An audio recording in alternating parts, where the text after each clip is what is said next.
అందరికీ నమస్తే అండి. ఈ రోజు నా ఫిట్నెస్ మోటివేషనల్ టాపిక్ ఎక్సర్సైజ్ ఆపేస్తే వెయిట్ గెయిన్ అవుతున్నాం సార్ అంటున్నారు. దానికి సంబంధించిన ఇన్ఫర్మేషన్ నేను ఇస్తాను. ఎక్కువగా ఈ డౌట్ అనేది ఫిమేల్స్ లో ఎక్కువగా ఉంటుంది.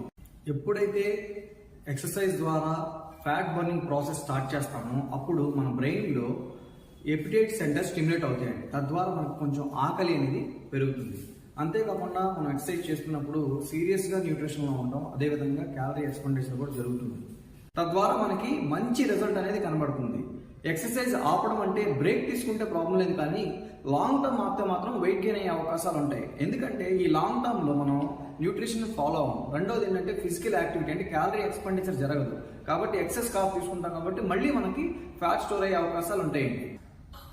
ఏ రోజైతే మనం ఎక్సర్సైజ్ చేయడం ఆపేస్తామో ఆ రోజు నుండి మనం ఆరోగ్య సంబంధమైన లాభాలన్నీ కూడా కోల్పోతామండి. కాబట్టి మనం వేరే విషయాలకి ఏ విధంగా ప్రయారిటీ ఇస్తామో అదేవిధంగా ఎక్సర్సైజ్ కూడా కొంత టైంని వెచ్చించి ఎక్సర్సైజ్ చేయాల్సిన అవసరత మనందరికి కూడా ఉంది. Okay, thank you.